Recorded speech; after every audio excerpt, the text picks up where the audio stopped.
کرم وہ خاموشی اختیار کریں. اب وہ جشن شروع ہو رہا ہے.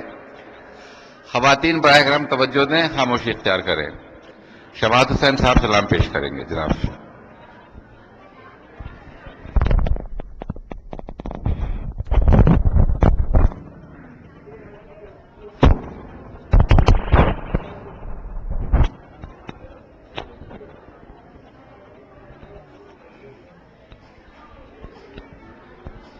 بر محمد و آل محمد صلوات.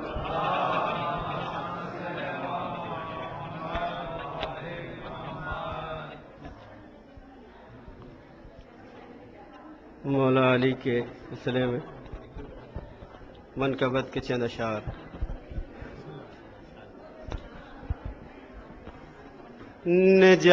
نجات کب ہے امامت کی رہبری کے بغیر. نجات کب ہے امامت کی رہبری کے بغیر. کی مشکلیں نہیں ٹلتی ہیں یا علی کے بغیر. کی مشکلیں نہیں ٹلتی ہیں یا علی کے بغیر. بلا وسیلہ اندھیروں میں ڈھونڈتے ہو خدا, نہیں ملے گا عقیدت کی روشنی کے بغیر. نہیں ملے گا عقیدت کی روشنی کے بغیر. اور گرا ہے یہ کہہ رہے ہیں سردار می سمیت مار, سکون دل کو میسر نہیں علی کے بغیر. سکون دل کو میسر نہیں علی کے بغیر. خوشی کی ابتدا کہیے کہ انتہا کہیے, جدار کعبہ بھی نہ رہ سکی ہنسی کے بغیر. جدار کعبہ بھی نہ رہ سکی ہنسی کے بغیر. اور شعر پر خاص توجہ چاہوں گا. تھا حق پہ کون یہ حق جانے تم بتاؤ, مگر یہ حق چلا ہے کہیں دو قدم علی کے بغیر.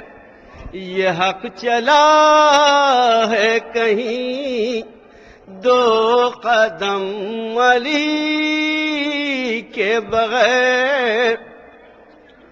وضو نماز کی مانند رہ سکے نہ جدا,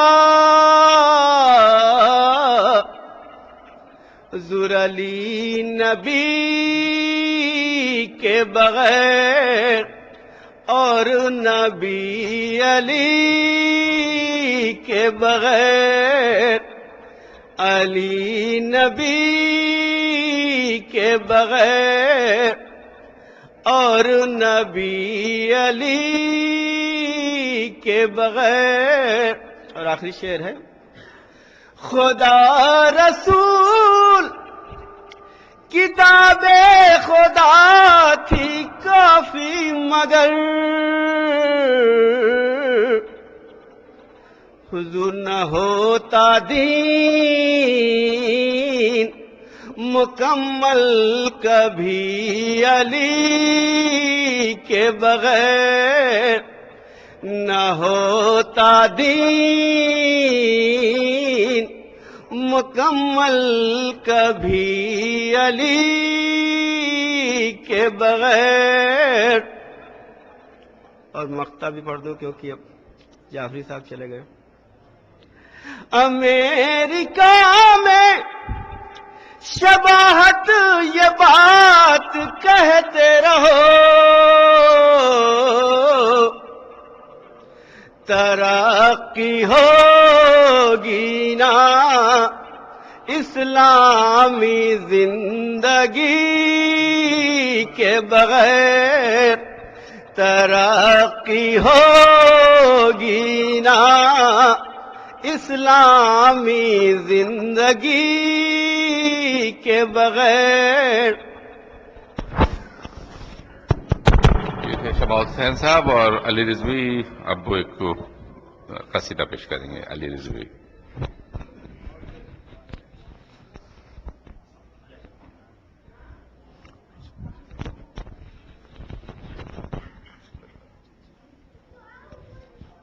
صلوات پڑھیں محمد وآل محمد.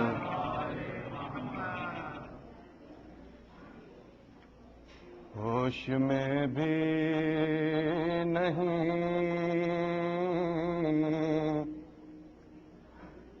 گم کر دے جادہ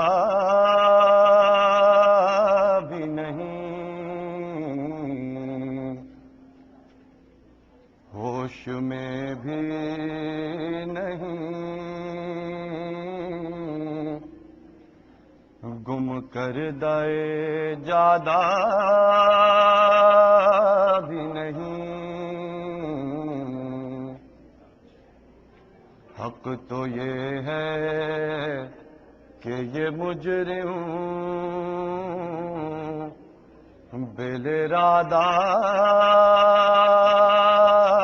بھی نہیں. وہ وجہ اللہ کو اللہ سمجھ بیٹھا ہے وجہ اللہ کو اللہ سمجھ بیٹھا ہے.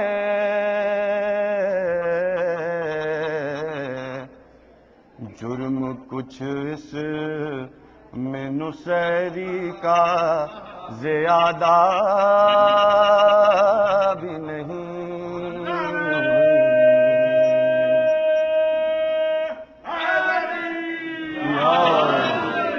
ہوش میں بھی نہیں اور عبد ہے دیکھو کہے کیسے نصیری سے کہوں عبد ہے دیکھو کہے کیسے نصیری سے کہوں مان لے میرا کہا اتنا وہ سادہ بھی نہیں.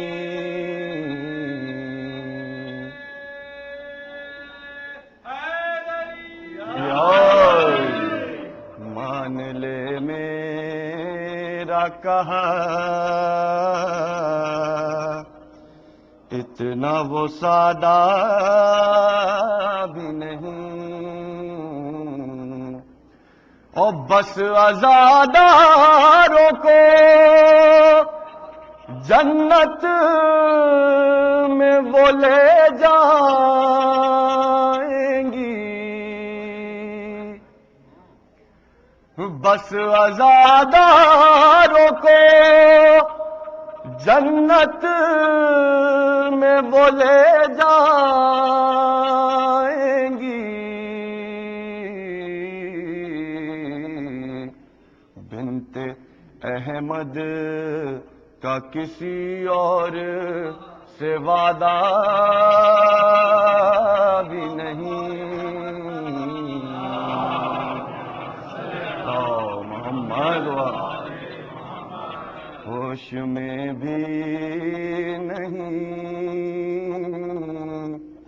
اور صرف ایک زیب تبرے کی لگا دیتا ہوں، صرف ایک زیب تبرے کی لگا دیتا ہوں، بات کرنے کا منافق سے ارادہ بھی نہیں، ہوش میں بھی نہیں۔ صلوات پڑھیں محمد و آل محمد کو۔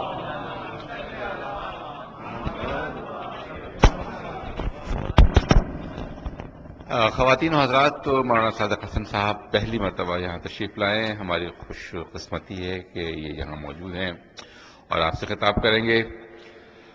کسی بھی ذاکر کو، خطیب اہل بیت کو، اس کا منفرد انداز، اس کا نظرت بیان، اس کی فکر ہی اس کو منفرد بناتی ہے، اور یہ فیصلہ ظاہر سننے والے ہی کرتے ہیں کہ وہ کس حد تک بقول مولانا کے کیمسٹری خطیب سے سامعین کی ملتی ہے نہیں ملتی۔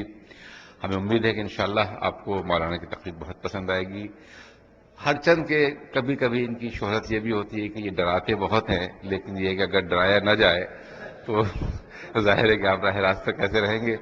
اور مولانا نے خود بھی بتایا کہ کل جشن میں انہوں نے عذاب قبر کے بارے میں بھی پڑھا تھا، تو باہر ان سب چیزوں کے لیے تو آپ کو تیار رہنا ہی چاہیے۔ میں درخواست کروں گا قبلہ سے کہ تشریف لائیں اور مجھے سے خطاب فرمائیں۔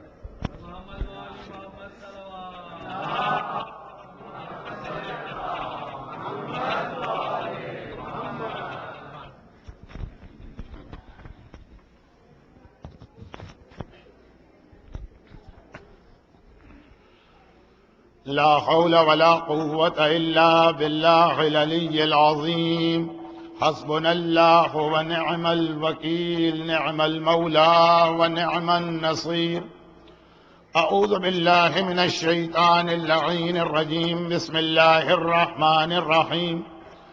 الحمد لله الملك الحق المبين، رب الشهداء والصديقين، وبه نستعين فإنه خير ناصر ومعين، والصلاة والسلام على شفيع المذنبين وخاتم النبيين، رحمة للعالمين، سيد المرسلين، حبيب إله العالمين، سيدنا ومولانا أبي القاسم محمد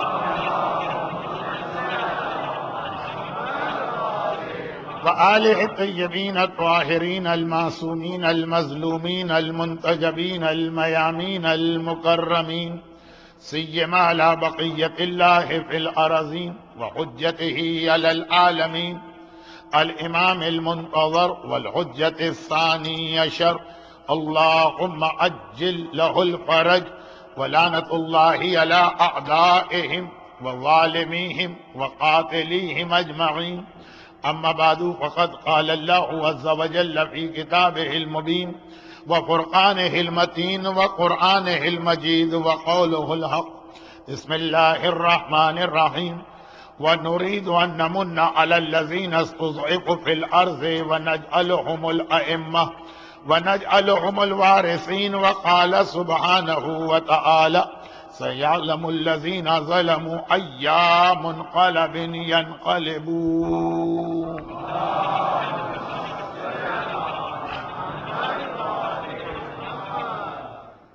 سورہ قصص کی 5ویں آیت اور سورہ شعراء کی آخری آیت.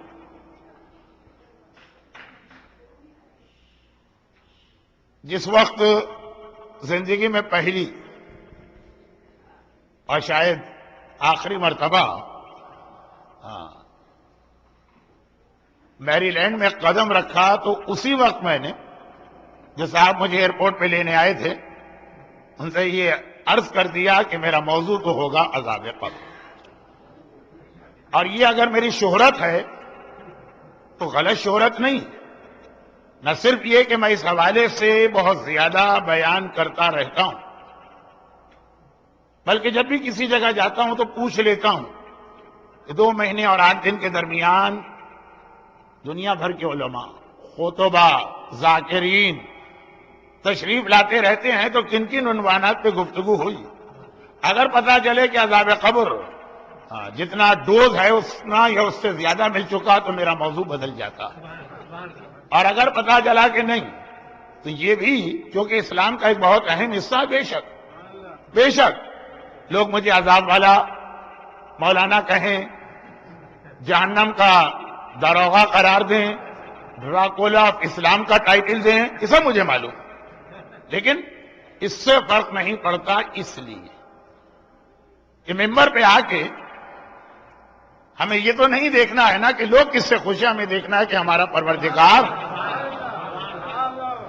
غدیر خم کے ممبر کو قائم کرنے والا رسول اور کربلا میں اپنی جان کی قربانی دے کے قیامت تک ممبر کو بچانے والا حسین اس وقت ہم سے کیا چاہتا. اچھا چونکہ جشن کل ہو چکا ہے، آج جشن کا دوسرا حصہ ہے، دوسرا جشن لیکن موضوع کا دوسرا حصہ. اس لیے پہلے تو ایک مختصر سی گزارش یہ کر دوں کہ 2 مہینے اور 8 دن کی عزاداری کے بعد کربلا کا پیغام یہ ہے کہ 2 مہینے اور 8 دن کی عزاداری کے بعد ایک نیا مومن پیدا ہونا چاہیے. جب محرم کا چاند نظر آیا اس وقت جو مومن ہے 9 ربیع الاول کی شب لگی تو یہ وہ مومن نہیں ہونا چاہیے. فرق ہونا چاہیے، تبدیلی ہونی چاہیے. اور وہ تبدیلی کچھ اس انداز کی بھی ہوتی جیسے اخبارات میں تصویریں آتی ہیں بال اگانے والی دوائیں، تیل، کریم اور بہت ساری کاسمیٹک انڈسٹری جو ہے آج دنیا کی شاید دوسری یا تیسری بڑی انڈسٹری. مردوں کو خاص طور پہ بڑی فکر ہوتی ہے کہ وہ فارغ البال کیوں ہوتے جا رہے ہیں. تو اب اس کے حوالے سے اخبارات میں اکثر آپ نے دیکھا ہوگا 2 تصویریں آتی ہیں، ہماری دوا یا تیل لگانے سے پہلے اور اس کے بعد. پہلے والی تصویر وہ ہوتی ہے کہ جو مثلا میرے سر کی ہوگی، دوسری تصویر بہرحال بہت گھنے بال خواتین. تو بہت زیادہ اشتہارات آتے رہتے ہیں، واللہ عالم صحیح ہے کہ غلط، لیکن میں بہرحال پڑھتا رہتا ہوں. رنگ گورا کرنے والی کریم، اللہ کے ہاں رنگ کی کوئی حیثیت نہیں. کالے کو گورے پہ، گورے کو کالے پہ کوئی فضیلت حاصل نہیں. لیکن مسئلہ اللہ کا نہیں ہے، مسئلہ تو بندوں کا. اب اخبار میں اشتہار آیا، دولہا نے گھونگھٹ اٹھایا اور الٹے قدموں واپس چلا گیا کہ یہ تو میری دلہن نہیں ہے. بھئی کیسے پتا چلا تمہاری دلہن نہیں ہے؟ کہا کہ مجھے جو اماں نے تصویر دکھائی تھی وہ تو ذرا کالی لڑکی تھی، یہ تو بڑی گوری لڑکی. اچھا یہ تو ذرا پرانے زمانے کا اشتہار، آج شادی سے پہلے ہی اتنا دیکھ لیا جاتا ہے کہ وہ تو یہ اس قسم کے اشتباہ کا کوئی امکان نہیں رہتا. لیکن بہرحال اب جو ہے وہ ساس بیچ میں کودتی ہے اور کہتی ہے کہ نہیں بیٹا یہ تمہاری ہی دلہن ہے. انگیجمنٹ کے بعد سے وہ فلاں کمپنی کی کریم ہم نے استعمال کی، 15 دن میں دیکھو کیسا چاند سا مکھڑا نکل آیا. یا یہ کہ اخبار میں اشتہار نہیں آتا ہے کہ وہ امیگریشن آفیسر نے پاسپورٹ دیکھا اور ایک مرتبہ غصے میں آ گیا کہ مجھے بے وقوف بنا رہے ہو، پاسپورٹ کسی اور کا ہے، سفر کوئی اور کر رہا نہیں، اسی کا پاسپورٹ. تصویر دیکھو کتنی کالی رنگ کی ہے اور یہ لڑکی جو ہے کتنی گوری ہے. کہا جی وہ فلاں کریم استعمال کی یا فلاں صابن کھاتی تھی جس کے نتیجے میں مثلا اس کا رنگ گورا ہو گیا. 2 تصویریں. موٹاپے کا علاج، بلکہ جو آج کا میرا اصل موضوع بننے والا ہے آگے چل کر، اس میں یہ چیز جو کہ آئے گی تو جب جملہ میری زبان پہ آیا جو اصل موضوع آج کے جشن کا میری تقریر میں ہوگا. مجھے معلوم ہے کہ آج کے جشن 9 ربیع الاول کے جشن کے 2 حصے ہوتے ہیں. وہ تبرہ والا حصہ جو کل آپ فارغ ہو چکے ہیں، تو اب آئیے تولا والا حصہ جسے آپ کی خدمت میں مجھے پہنچانا. لیکن ایک حدیث ذرا سا موضوع سے شروع ہونے سے پہلے کی ہے، لیکن بہرحال موٹاپے کا علاج. اللہ کے رسول سے دریافت کیا جا رہا کہ یا رسول اللہ، آخری زمانے کی نشانیاں کیا؟ یہ سوال 1 بار نہیں ہوا، 5 بار نہیں ہوا، 50 بار نہیں ہوا، پتہ نہیں کتنی بار یہ سوال کیا گیا. اس حدیث کے اندر ہماری قوم کے ایک پریکٹیکل پرابلم کا سلوشن دی. اور ہماری قوم کا پریکٹیکل پرابلم یہ ہے کہ میں آپ کو سنی سنائی بات نہیں کہتا ہوں، خود ان تمام مرحلوں سے گزرا ہوں. دنیا کے انتہائی ایسٹ میں چلے جائیے، نیوزی لینڈ کے شہر تو سب سے زیادہ ایسٹ کے اندر مانے جاتے ہیں. اس کے آگے بھی ایک آدھ جزیرہ ہوگا، لیکن صاحبان ایمان کی آبادی نیوزی لینڈ سے شروع کیجیے، Australia, Far East, India, Pakistan, Middle East, Europe, North America, Seattle, Los Angeles یا وینکوور پہ اپنا سفر ختم کیجیے. نارتھ کے اندر آپ ناروے اور سویڈن میں وہاں جائیے جہاں بورڈ لگا ہے کہ دنیا یہاں ختم ہوتی ہے، اور پھر ایک بار ساؤتھ افریقہ کے ٹپ پہ پہنچ جائیے. جہاں جہاں صاحبان ایمان ہے، تقریباً ہر جگہ. یہاں تو پہلی بار آیا ہوں، اس لیے اس کو تو میری اس رپورٹ سے باہر نکال دیجئے گا اپنے اس ادارے کو. لیکن جہاں جہاں میں گیا، اتنے اختلافات، اتنے آپس کے درمیان جھگڑے، ذرا سی بات پہ کفر و ایمان کا مسئلہ بنا دینا. مومن دوسرے مومن کو کافر سمجھ رہا ہے اور کافر قرار دے رہا. غیر جو کہتے ہیں تو وہ تو کہتے ہی ہیں، وجود برداشت کرنے کو تیار نہیں ہے. دنیا کا ایک ایسا شہر بھی میں نے دیکھا جہاں صرف 15 مومن رہتے ہیں، اور 3 وہاں پہ الگ الگ اس لیے امام باڑے بنے ہیں کہ ہم ان کے یہاں کی مجلس میں نہیں جائیں گے، ان کو اپنے یہاں نہیں آنے دیں گے. پوری دنیا کی تقریباً یہ حالت. نان ایشوز کے اوپر اتنے زیادہ ہمارے درمیان اختلافات ہوتے ہیں. جمعے کی عید ہے کہ ہفتے کی عید ہے، اس پہ 2 فرقے بن گئے. خالی ایک نظریے کا اختلاف نہیں رہا، ڈفرینس آف اوپینین، رائے کا اختلاف نہیں، 2 فرقے بن گئے، اور یہ اختلافات بڑھتے چلے جا رہے ہیں. تو خیر یہ تو میری تقریر کا اصل حصہ ہے. ابھی تو میں ضمنی طور پر موٹاپے کے علاج میں آ گیا، تو ایک حدیث وقت سے پہلے سنا دی، اس کے آخری جملے پہ غور کیجئے گا. موقع ملا تو شاید اس کو آخری جملے کو بعد میں واضح کروں، موقع نہ ملا تو ایک جملہ بھی کافی، کیونکہ میرا جملہ نہیں، سید کائنات کا جملہ ہے جو خود مدینۃ العلم ہے. جملے پہ غور آپ کو کرنا. اللہ کے رسول سے پوچھا گیا، یا رسول اللہ، آخری زمانے کی نشانی بتائی. یہ سوال کیا جا رہا ہے حجۃ الوداع، آخری حج.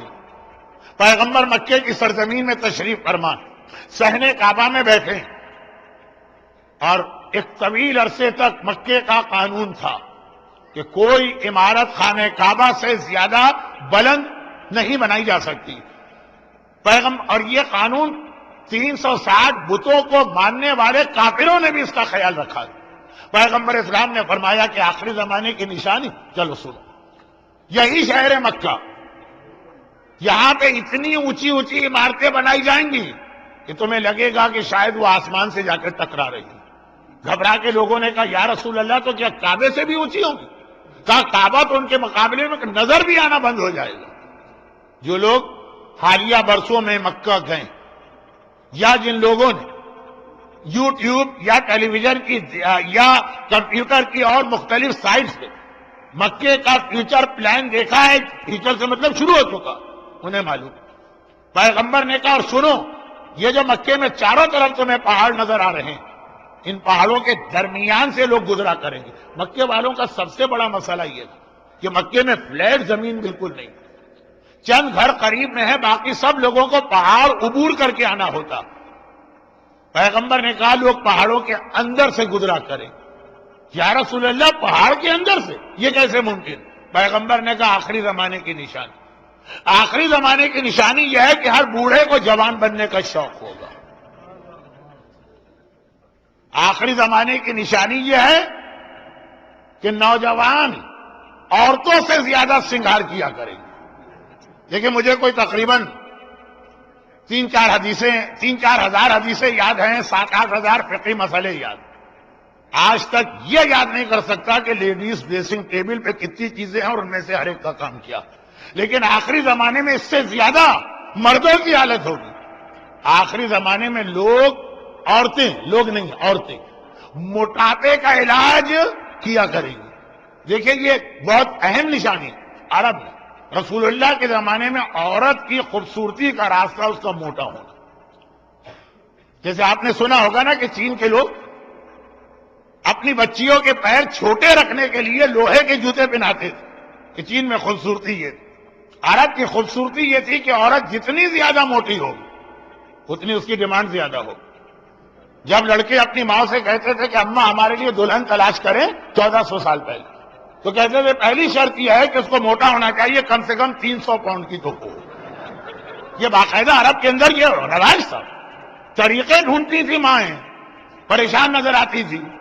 بیٹا کوئی دعا یا دوا تو بتاؤ، میری بیٹی جو ہے وہ موٹی ہی نہیں ہوتی ہے. ساری کوششیں کر کے تھک گئی. بلکہ اس سے خواتین نے بڑے فائدے بھی اٹھائے. مروان ابن حکم تو وہ آدمی ہے جسے رسول خدا نے مدینے سے باہر نکال دیا. طرید رسول کا نکالا ہوا، لیکن اس کو کسی نے بعد میں بلایا.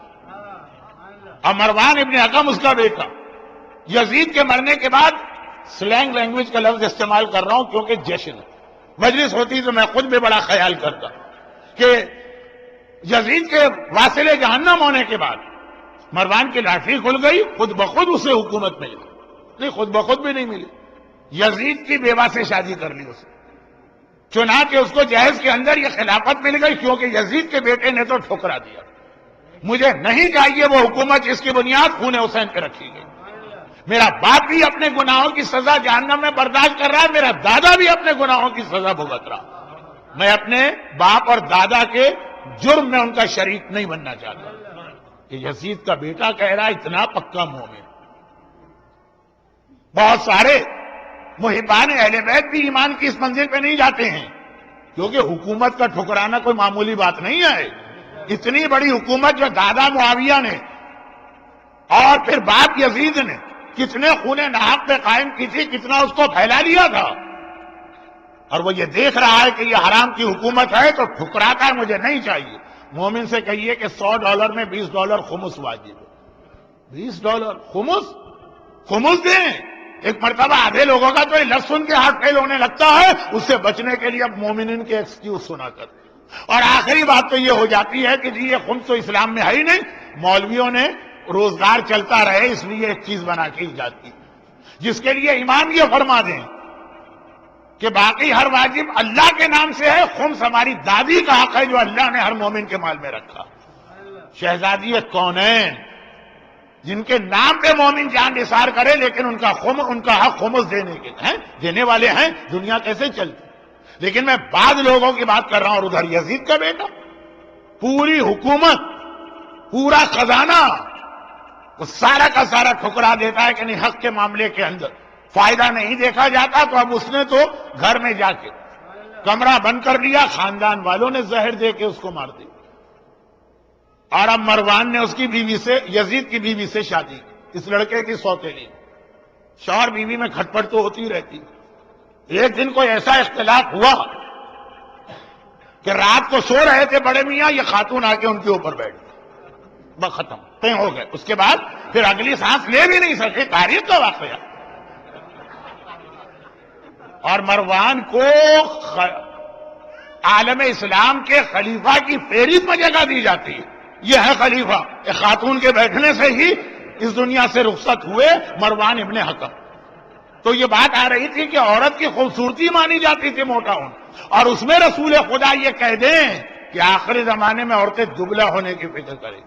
یہ بالکل ایسا کہ جیسے اگر آج کوئی کمپنی، نہیں یہ یہاں نہیں، امریکہ میں شاید چل جائے، پاکستان میں چلیے. پاکستان میں آج پاکستان میں کوئی کمپنی کہے کہ مارکیٹ میں ہم ایک نئی پروڈکٹ لانچ کر رہے ہیں کہ جس کے اندر ہر گوری عورت اس کو استعمال کر کے کالی ہو جائے گی، بینک کرپٹ ہو جائے گی یہ کمپنی. یہاں تو شاید پھر بھی چل جائے. اس پیغمبر کا 1400 سال پہلے یہ کہہ دینا تو کیا بات ہوئی. اتنی اونچی عمارتیں بنائی جائیں گی کہ خانہ خدا سے بھی اونچی ہو جائیں گی. پہاڑوں کے درمیان سے لوگ چلا کریں گے. بوڑھے جوان بننے کی فکر کریں گے. جوانوں کی سنگار میز خواتین سے زیادہ سجی بھی نظر آئے گی، بھری بھی نظر آئے گی. عورتیں موٹاپے کا علاج تلاش کر کے ہر ایک کو ویٹ کم کرنا، ہر ایک کو دبلا ہونا. اور ممبر پر جاہلوں کو بیٹھنے کا موقع دیا جائے. یسعدون الجہال علی المنابر، ممبروں کے اوپر چڑھایا جائے گا ان لوگوں کو کہ جاہل مطلق. اب یہ آخری جملہ تو نہ صرف یہ کہ ایک تقریر ہے بلکہ شاید ایک اشرا ہو جائے. اب پیغمبر نے آخری زمانے کی نشانی بتائی، لیکن یہ میں نے اس لیے پڑھ دی شروع کہ موٹاپے کا علاج. اخبار میں 2 تصویریں آئیں گی. پہلی آئے گی دوا کھانے سے پہلے، دوسری آئے گی دوا کھانے کے بعد. دوا کھانے سے پہلے کسی کی ایسی تصویر لائیں گے جیسے پاکستان میں کالم نگار ہوتے تھے مجید لاہوری، ماشاءاللہ خاصے صحت مند سے، تانگے جلا کرتے تھے 50s میں. تانگے والے سے کہا مجھے کیماڑی لے جاؤ گے، اس نے ان کو سر سے پیر تک دے کہا 1 مرتبہ میں نہیں لے جا سکتا، 2 مرتبہ کے اندر لے جاؤں گا. اب وہ تصویر آئے گی اور اس کے بعد دوا کے بعد یہ تصویر. یہ ساری چیزیں تو مذاق ہے، نان سینس ہے، لوگوں کی جیبوں پہ ڈاکہ ڈالی. لیکن واقعاً ایام اعزا اس چیز کا نام ہے کہ چاند رات تک جو مومن تھا 9 ربیع الاول کو مومن بالکل بدل کے ایک نیا مومن بن چکا ہوگا. اور یہ نیا مومن کیسا ہوگا؟ یہ نیا مومن ایسا ہوگا کہ جیسا ایک حسینی کو ہونا چاہیے، اس کے اخلاق، اس کے کردار، اس کے گفتار، اس کے انداز، ہر چیز میں اتنی تبدیلی آ جائے گی. بھائی حسین کا ذکر یہ پیغمبر کی حدیث ہے، صاحب ایمان کو طاقت دیا کرتا ہے. ذکر حسین کوئی رسم نہیں ہے، کوئی رواج نہیں ہے، کوئی خاندان کا طریقہ نہیں ہے. یہ مومن کو ایک ایسی طاقت دیتا ہے جس سے وہ ہر زمانے کے ظالموں سے ٹکرانے کے لیے تیار و آمادہ ہوتا ہے. اور پھر جب وہ ایام اعزا ختم ہوتے ہیں، پورے ایام اعزا آپ کی زبان پہ اسلام نے ایک جملہ جاری کروایا، فَيَا لَيْتَنِي كُنتُ مَعَكُمْ. زیارت وارثہ جو ہے یہ ایک بہت اہم زیارت ہے. اور جو اکثر میں مجلسوں میں کہتا ہوں زیارت وارثہ 3 in 1 ہے. یہ زیارت بھی ہے، یعنی مومن کا اپنے آقا کو سلام. یہ کمپلیٹ دعا بھی ہے. اگر آپ کو کبھی مالی پریشانیوں، قرضے بہت چڑھ چکے ہیں اور قرضے ادا نہ ہوتے ہوں، تو جب بھی کبھی صبح گھر سے نکلیے سب سے پہلے دروازے پہ کھڑے ہو کے زیارت وارثہ پڑھیے اس نیت کے ساتھ کہ مال میں برکت کے لیے، قرضوں کی ادائیگی کے لیے یہ زیارت پڑھتا ہوں. پھر آپ جائیے دیکھیے کتنے جلدی آپ کے مالی حالات بدلتے ہیں. اگر کسی ایسے علاقے میں آپ رہتے ہیں، کراچی کے صاحبان ایمان کو جب محفل مرتضیٰ کا واقعہ ہوا تھا اس سے کچھ پہلے اور اس کے کچھ بعد جو حالات بہت خراب تھے، تو میں نے کتنی ہی مجلسوں میں یہ عمل بتایا اور عمل کرنے والوں نے مانا بھی کہ اگر کسی علاقے میں حالات ایسے خراب ہو کہ جان کو خطرہ، جب کبھی گھر سے باہر نکلے دروازے پہ اس نیت کے ساتھ زیارت وارثہ پڑھے. نیت ضروری یہ میں جان کی یا اپنی اولاد کی جان کی سلامتی کے لیے زیارت پڑھتا ہوں. اور تیسری بات یہ ہے کہ زیارت وارثہ ایک پورا میسج اور پیغام بھی ہے. یہ مومن کا سلام بھی ہے اپنے آقا کے لیے، یہ حاجتیں پوری کرنے کی دعا بھی ہے، اور یہ مکمل ایک پیغام بھی ہے زیارت وارثہ. اس میں ایک لفظ آتا کہ جب آپ نے تمام شہدائے کربلا کو یاد کیا، اور بہت عجیب لفظ آتا، تو پہلے تو اس سے پہلے والے لفظ بتا دو، کربلا کی مٹی خاک شفا. کربلا سے زیادہ پاک و پاکیزہ مٹی دنیا تو چھوڑیے کائنات میں کہیں پہ نہیں.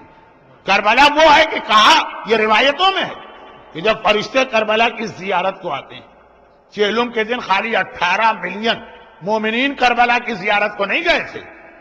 روایت میں کہ ہر شب جمعہ ملائکہ آسمانی آتے ہیں، جنت میں بیٹھنے والی حوریں فرشتوں سے درخواست کرتی ہیں کہ واپسی میں ذرا سی کربلا کی مٹی لے کے آ جانا. ہمیں جنت میں سب مل رہا ہے لیکن کربلا نہیں مل پا رہی. وہ پوری ایک مجلس ہے میری اس حوالے سے. مگر کربلا کی اتنی بڑی خصوصیت و فضیلت ہم اور آپ سمجھتے ہیں آقا حسین کی وجہ سے. آقا کا رتبہ تو بہت بلند، علی اکبر کا رتبہ تو بہت بلند، عباس کا رتبہ تو بہت بلند، جو ہر شب جمعہ ہم زیارت پڑھتے ہیں. اس کے اندر فقرہ کیا ہے کہ اے شہدائے کربلا غیر معصوم، حبیب ابن مظاہر، اے مسلم ابن اوسجا، اے حر ابن یزید ریاحی، اے غلام حبشی جون، طبتم وطابت الارض التي فيها دفنتم. تم بھی پاک ہوئے اور جس زمین میں تم دفن ہوئے یہ زمین بھی پاک ہو گئی. حسین تو بہت یعنی ہماری عقلیں جواب دے جائیں، معرفت حسین نہ کر سکے، ایک غلام حبشی جون کی زمین میں دفن ہوا، اس کی وجہ سے زمین پاک و پاکیزہ ہو گئی۔ کربلا کا اتنا بڑا رتبہ شہدائے کربلا سے ہوا۔ لیکن پھر یہ جملہ ہے فَيَا لَيْتَنِي كُنتُ مَعَكُمْ، پورے ایام ازاں میں یہ فقرہ آپ سے کہلوایا گیا۔ اچھا بعض چیزیں ایسی ہوتی کہ آدمی خود کہتا جاتا ہے، خود اس کو نہیں پتا میں کیا کہہ رہا ہوں۔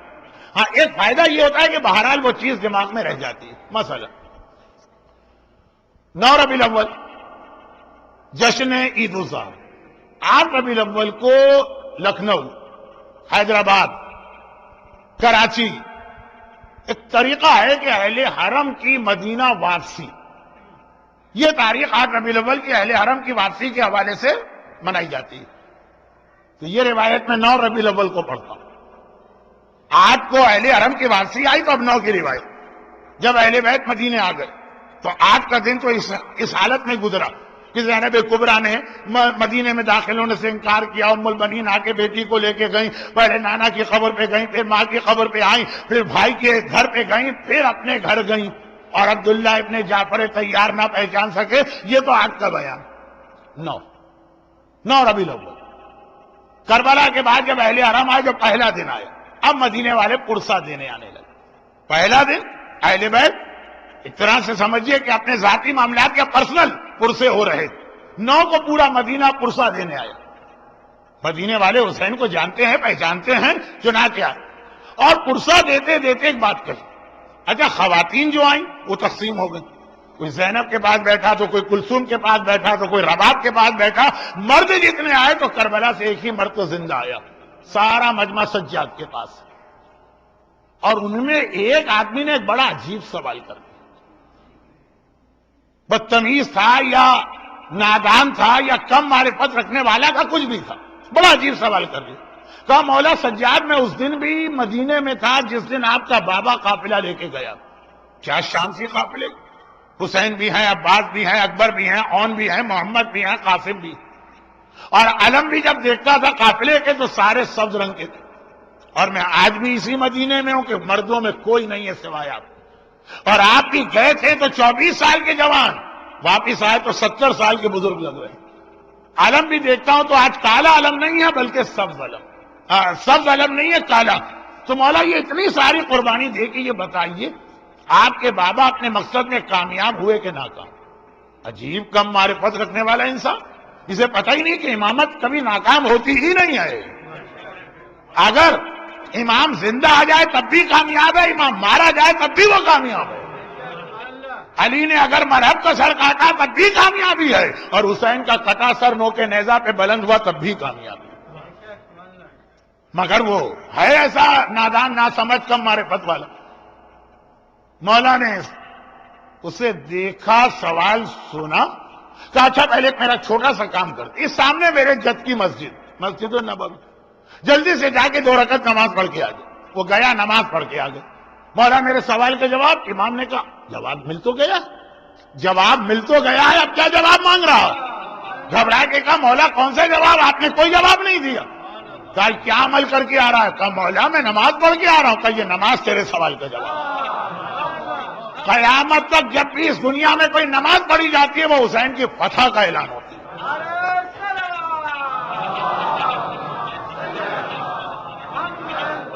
اچھا اب یہ روایت میں بہت پڑھتا ہوں، پڑھ دی روایت۔ اب آپ کو معلوم ہے کہ اس قسم کی روایتیں ہماری قوم آسانی سے ڈائجسٹ کرتی بھی نہیں۔ مولانا کہاں سے پڑھ دیا آپ نے؟ کس کتاب میں لکھا ہوا؟ جو ذرا سے اپنے فیور والی روایت ہے اس میں کوئی نہیں پوچھتا کس کتاب میں لکھا ہوا، لیکن بہرحال کس کتاب میں لکھا۔ اچھا ہم لوگوں کے پاس بھی لوگوں کو ٹیکنیکل ناک آؤٹ کرنے کے بہت طریقے ہیں۔ میں ایک ایسی کتاب کا نام لے سکتا ہوں جس کا دنیا میں صرف ایک نسخہ ہو، وہ بھی کسی ایسی لائبریری میں کہ پتہ یہ تو وہاں جا ہی نہیں سکتا۔ اس کو تو جواب دے دیا نا کہ فلاں کتاب کے 6 جلد کے صفحہ 172 پہ لکھا۔ اب وہ جائے کہاں سے، کتاب لے کہاں سے، 6 جلد اٹھائے کیسے، صفحہ 172 کھولے کیسے، کھول ملے تو سمجھے کیسے؟ عربی کتاب نہیں، میں نہیں کرتا بھائی۔ اس نے سوال کیا، اس کو مطمئن کرنا۔ میں نے کہا کہ آپ کو کیا اعتراض؟ کہا مولانا اعتراض یہ کہ کربلا کا اتنا بڑا واقعہ اور آپ نے اس کو نماز کے اندر محدود کر دیا، یہ کہاں سے پڑھا آپ نے؟ میں نے کہا یہ میں نے آپ سے سن کے پڑھا، آپ سے آپ راوی ہیں، آپ میرا سورس ہیں، آپ نے مجھے بتایا۔ ارے تو ایسا لگا جیسے بارود کو جو ہے آگ لگا دی گئی، ایک مرتبہ وہ بھڑک اٹھا، پھٹ گیا، مولانا میں تو اس پہ اعتراض کر رہا ہوں اور آپ کہہ رہے ہیں میری وجہ سے آپ نے یہ پڑھا۔ میں نے کہا میں نے ہمیشہ ہر شب جمعہ آپ کو دیکھا ہے کہ آپ آقا حسین کی زیارت پڑھتے ہیں، اور اس میں آپ کہتے ہیں اشہد انک قد اقمت الصلاۃ۔ آقا حسین میں گواہی دیتا ہوں کہ آپ نے نمازیں بچائیں۔ عربی میں آپ پڑھیں تو کوئی اعتراض نہیں، خالی اردو ترجمہ میں کر لوں تو کہاں سے آ گئی روایت، اعتراض ہو گیا۔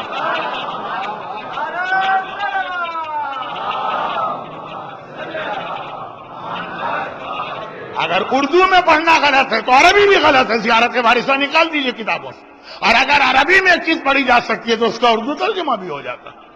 زبانیں بدلنے سے مسئلہ تبدیل نہیں ہوتا ہے، گناہوں میں اکثر یہ ہوتا ہے، اردو میں گناہ کریں تو ذرا بڑا لگتا ہے، انگریزی میں گناہ کریں تو چھوٹا سا لگتا ہے۔ آج بھی آپ پاکستان میں جائیے، یہاں نہیں، کسی کے بارے میں کہہ دیں فلاں صاحب شرابی ہیں، ارے سب حیرت کے عالم، شرابی شرابی شرابی، اور آپ کہہ دیں وہ ڈرنک کرتے ہیں، اچھا ڈرنک کرتے ہیں، ہاں کوئی بات نہیں کوئی بات نہیں۔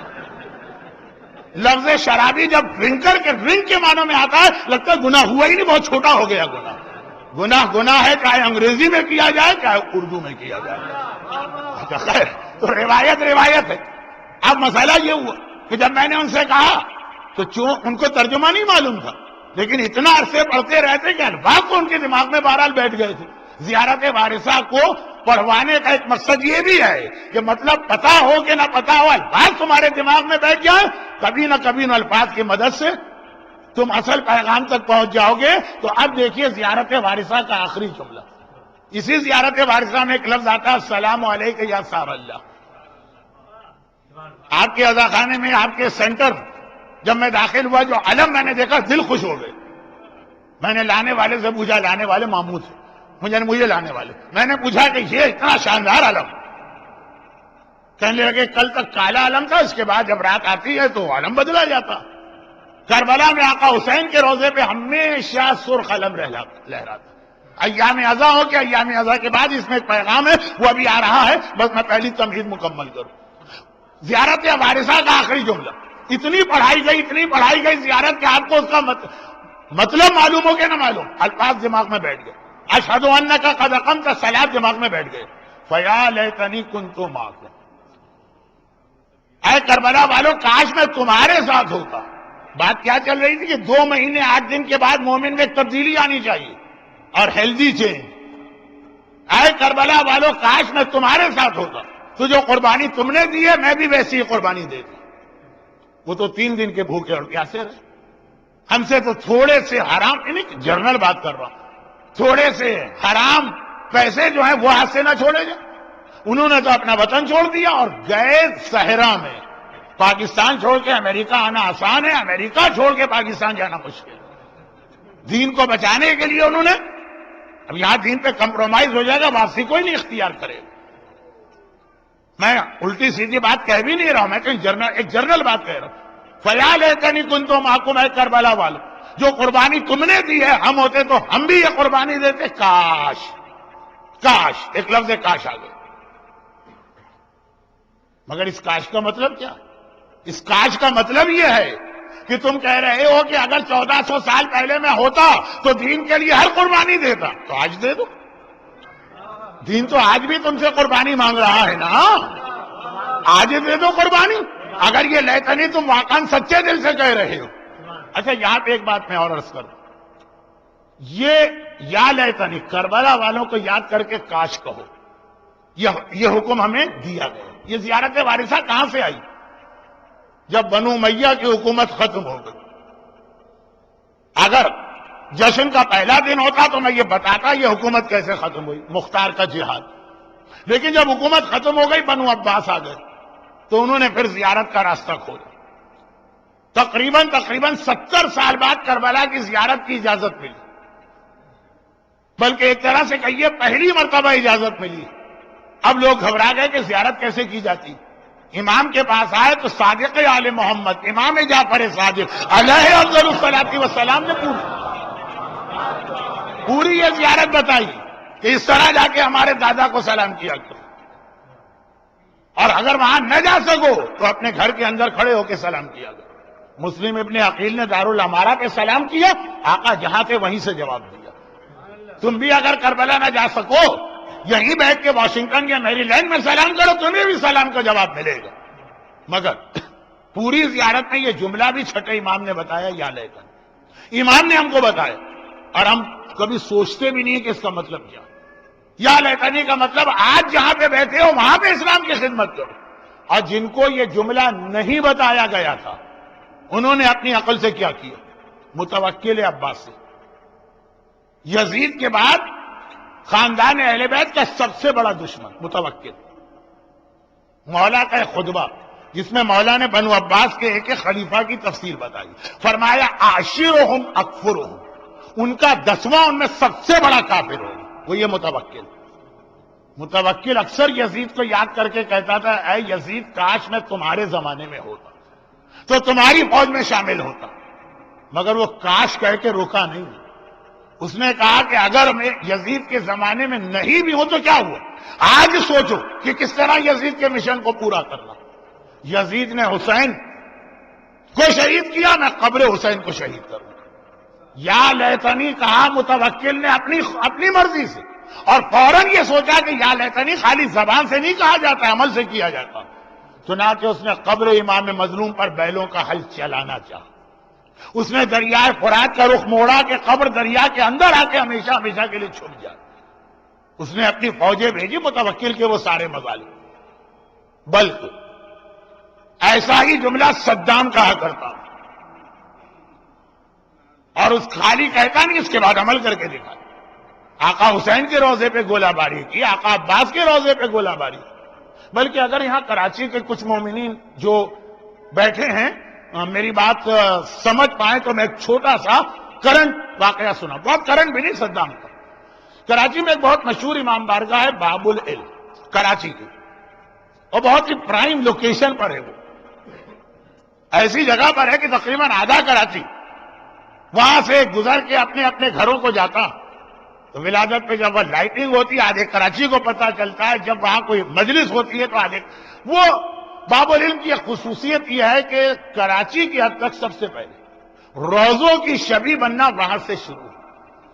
لکھنؤ میں تو خیر اودھ کے نوابوں نے سارے روزوں کی شبی بنائی، حیدرآباد دکن کے اندر تو روزوں کی شبی ہے، لیکن کراچی کی حد تک تو باب العلم میں حضرت عباس کے روزے کی ڈیٹو کاپی، ریپلکا کہتے ہیں غالباً انگریزی میں، جیسا کربلا کا روزہ۔ اور یہ زمانہ وہ تھا جب کربلا کی زیارت بڑی سخت کر دی تھی صدام، تو لوگوں کے لیے بھی ایک بڑی تسلی تھی کہ وہ وہاں نہیں جا پا رہے، کم از کم روزے کی شبی تو دیکھ رہے ہیں۔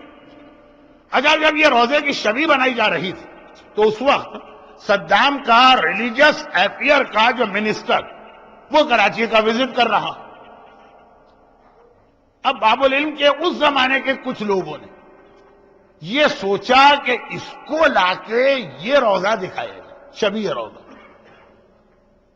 کیونکہ جو ریلیجس افیئر کا منسٹر ہے اس کے پورٹ فولیو میں کربلا کے سارے روزوں کی دیکھ بھال شامل ہے، اور اس کو لا کے دکھائے، کتنا خوش ہوگا کہ بھائی ہمارے شہر کی جو میری اپنی وزارت کے پورٹ فولیو میں چیز آتی ہے وہ یہاں کراچی والوں نے اس کو بچایا۔ اب جیسے دنیا کے کئی شہروں میں جاتا ہوں، سڑک کا نام ہوتا ہے لاہور اسٹریٹ، کراچی اسٹریٹ، خود بخود دل خوش ہو جاتا، نہ کچھ مل رہا ہے، نہ کوئی فائدہ ہے، نہ کوئی انعام ہے، بس اپنے شہر کا نام دیکھا، اپنے ملک کا نام دیکھا، خود بخود دل میں خوشی آتی۔ انہوں نے سوچا کہ کتنا خوش ہو، اور کسی کو زیادہ خوشی پہنچانے کا طریقہ یہ کہ ان ایکسپیکٹڈ زیارت کرو۔ تو اس کے پاس گئے، کہا کہ ہمارا امام باڑہ ہے باب العلم کا، آپ ایک وزٹ وہاں کا بھی کر دیجیے، وہاں بہت مومنین آتے ہیں۔ تو صدام کا منسٹر تو آیا اس لیے تھا کہ صاحبان ایمان کو کسی طرح سے بے وقوف بنا کے صدام کی حمایتیں حاصل کر، کہ میں آؤں گا، اس کو لے کے آئے، اور باتیں کرتے کرتے گاڑی سے اتار کے باتیں کرتے کرتے ایک دم اس کو روضہ حضرت عباس کی شبیہ کے سامنے کھڑا کر دیا۔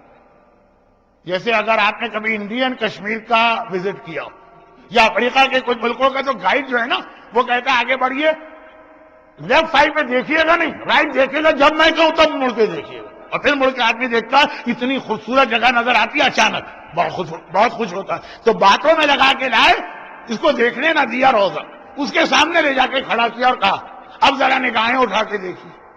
اس نے دیکھا عراق کا ریلیجیس افیئر کا منسٹر، جس کے پورٹ فولیو میں کربلا کے روزے شامل، اس کی نگاہ حضرت عباس کے روزے پہ پڑی، اور ایک تو ویسے ہی عراق کے لوگ سرخ و سفید، اتنا غصہ کہ لگا یہ کہ اس کے کھال سے خون ٹپک کے گرے، اب اختیار ایکسٹیمپو اس نے جملہ کہہ دیا، اس نے کہا کہ کربلا میں جہاں اصلی روزہ ہے ہم تو اس کا نام و نشان مٹانے کی فکر میں لگے ہیں، اور آپ یہاں پہ اس کی شبیہ بنا کے ہمیں لا کے دکھا رہے ہیں۔ یہ تھے وہ لوگ جو یزید کو اپنا آئیڈیل مانتے تھے کہ جو یزید نے کیا ہے ہم نہیں تھے اس زمانے میں، آج بیٹھ کر یزید کے مشن کو پورا کریں۔ اور جنہیں معصومین نے کہا جب حسین یاد آئیں تو ہمیشہ کہو کہ مولا کاش میں آپ کے ساتھ ہوتا تو میں بھی اس جہاد میں حصہ لیتا، وہ زبان سے یہ کہہ کے رک جاتے ہیں، یہ نہیں سوچتے کہ اب جہاد حسینی میں آج بھی آپ اپنا حصہ شامل کر سکتے ہیں۔ وہ تمام خواتین جو چادر زینب پر روتی ہیں، کبھی سوچا بھی ہے کہ چادر اسلام نے خالی زینب کے لیے واجب نہیں کی تھی، ہر عورت کے لیے واجب کی تھی۔ وہ تمام مرد جو کربلا کی اس نماز کو سن کے بے اختیار آنسو بہاتے ہیں کہ جس نماز میں 2 صحابیوں نے کھڑے ہو کے سینوں پہ تیر بردر ہو کے تاکہ لوگ نماز پڑھیں، وہ خود عاشورے کے بعد نماز کی اہمیت کو کیوں بھولنے لگتے ہیں؟ میں عذاب قبر کی جانب جا رہا ہوں آہستہ آہستہ، لیکن ایک دم سے نہیں لے جاؤں گا آپ کو، آہستہ آہستہ کر کے۔ تو ایام عزا کا اختتام پہلی بات آج سے یہ کہتا ہے کہ آئینہ دیکھو تو ایک نیا مومن نظر آنا چاہیے، پرانا مومن ختم ہو گیا۔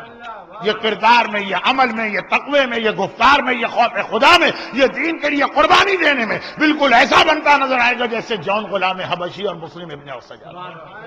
تب تو اس کا مطلب یہ ہے کہ واقعاً 2 مہینے 8 دن کی عزاداری سے مومن نے قوت حاصل کی۔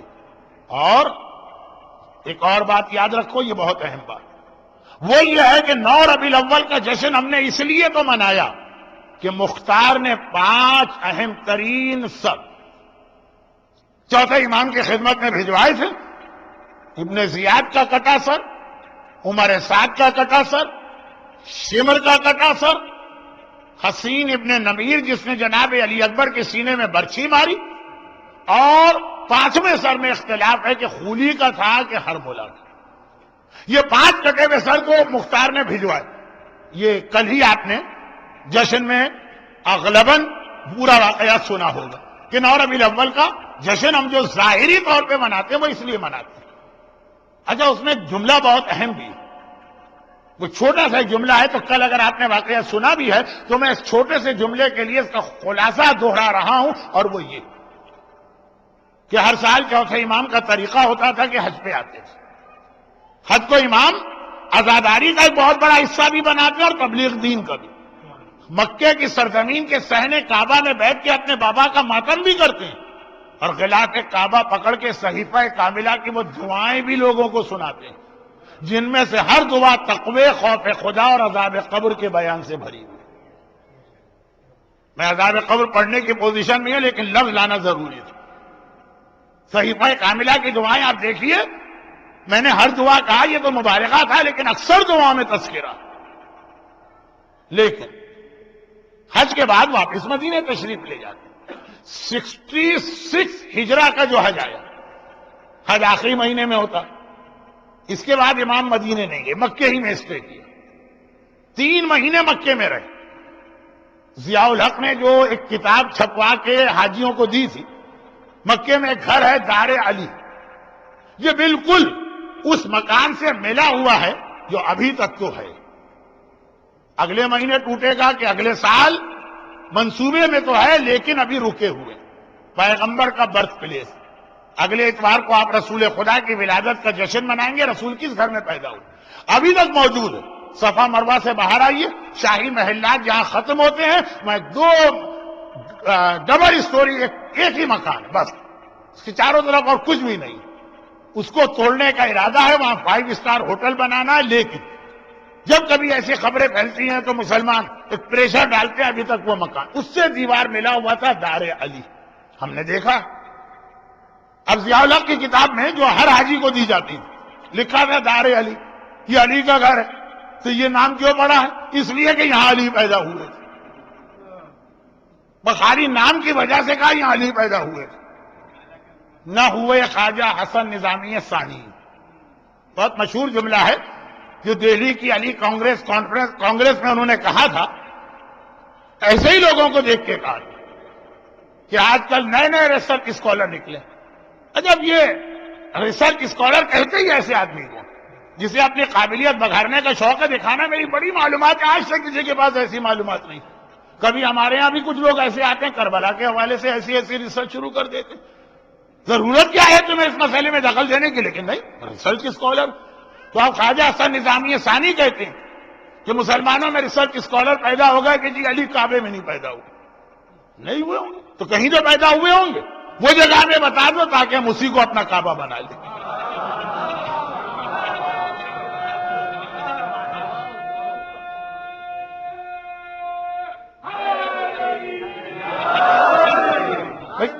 سوال یہ پیدا ہوتا ہے کہ کیا علی کعبے میں پیدا ہوئے تو علی کو رتبہ ملا ہے کہ کعبے کو رتبہ ملا؟ کہ کعبے کی فضیلت بنی ہے کہ علی کی ولادت کے لیے اس جگہ کا انتخاب کیا گیا، ورنہ علی جہاں پیدا ہوتے وہ فضیلت میں کعبے جیسی جگہ بن جاتی۔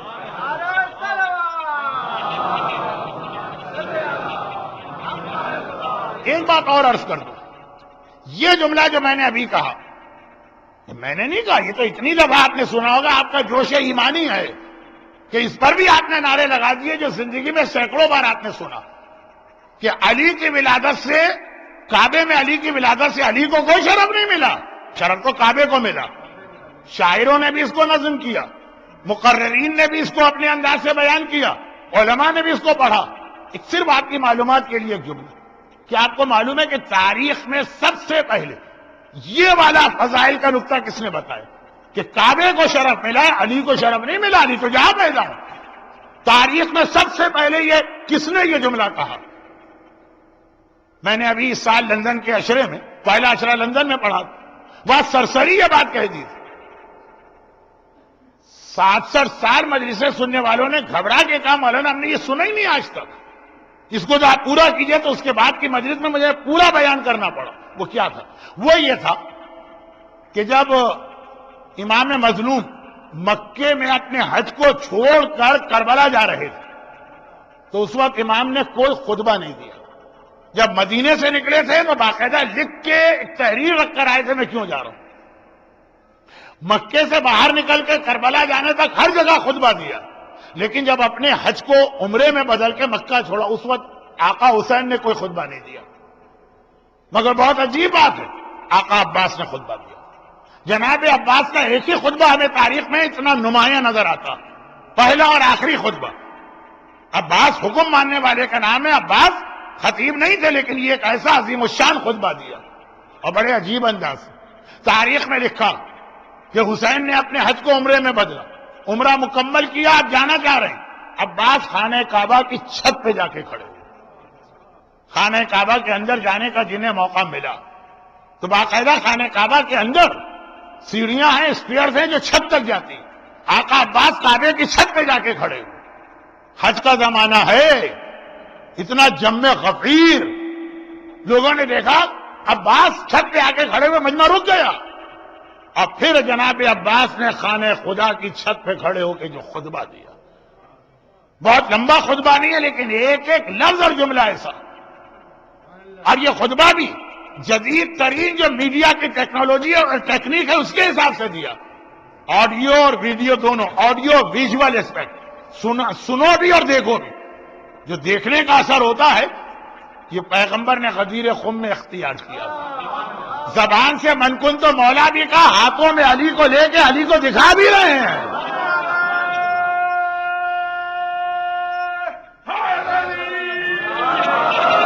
کانوں کی عبادت بھی ہوتی رہے، آنکھوں کی عبادت بھی ہوتی رہے، یہی طریقہ علی کے وارث عباس نے اختیار کیا۔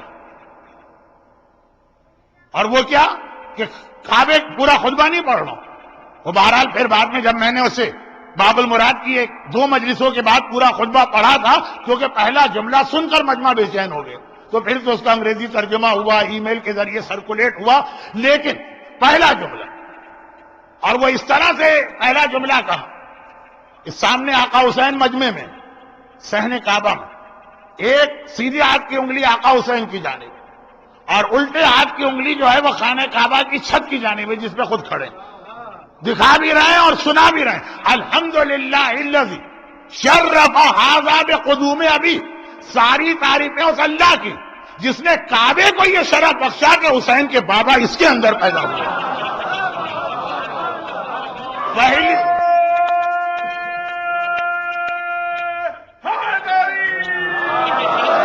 پہلی مرتبہ یہ جملہ علی کے وارث عباس نے 8 ذی الحجہ کو حسینی قافلے کی روانگی کے موقع پہ خانہ خدا کی چھت پہ کھڑے ہو کے پڑھا، اور کیونکہ حسین کا تعارف کرا رہے تو یہ بھی نہیں کہا میرے بابا، بے قدوم ابی، حسین کے بابا اس خانہ خدا کے اندر ظاہر ہوئے، اللہ نے اس کے ذریعے کعبے کو شرف بخشا، یہ عباس کا نقطہ۔ لیکن جب تاریخ مس کی جاتی تو ضیاء الحق کے زمانے کی حج کی کتاب میں تھا دار علی، علی پیدا ہوا، اور یہ نام جو تھا دار علی اس لیے اشتباہ میں ڈال دیا کہ اصل میں وہ ہے دار علی ابن الحسین، چوتھے امام کا گھر۔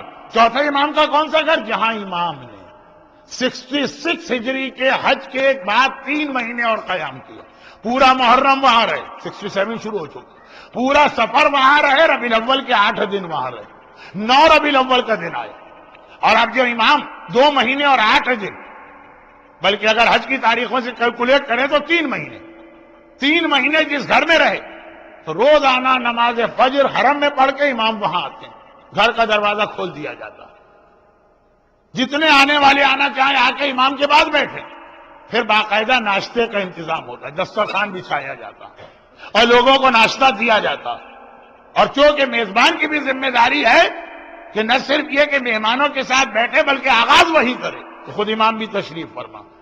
9 ربیع الاول 67 ہجرت کہ اچانک ایک آدمی بھرے ہوئے مہمانوں کے اس کمرے میں داخل ہوا، دسترخوان بچھا ہوا، ناشتہ شروع ہو چکا، اس کے ایک ہاتھ میں خط ہے، دوسرے ہاتھ میں تھیلی، آگے بڑھ کے چوتھے امام کے قریب گئے، فرزند رسول میں مختار کا قاصد، یہ خط بھی مختار نے بھجوایا، یہ تھیلی بھی مختار نے بھجوائی، خط کھول کے پڑھا گیا، لکھا تھا کہ اما بعد، اے میرے آقا اور مولا، جتنا میرے بس میں تھا میں نے آپ کے خاندان کے ظالموں سے انتقام لیا، اور یہ 5 کٹے ہوئے سر آپ کی خدمت میں بھجوا رہا ہوں، وہ تھیلی کھولی، ابن زیاد کا سر، عمر سعد کا سر، شمر کا سر، ابن نمیر کا سر، خولی یا ہرملہ کا سر، یہ دیکھتے ہی امام شکر کے سجدے میں گرے، مگر اس کثرت سے امام شکر کے سجدے کرتے تھے کہ لقب سجاد، مگر اس دفعہ شکر کے سجدے میں ایک عجیب جملہ کہا، شکرن للہ،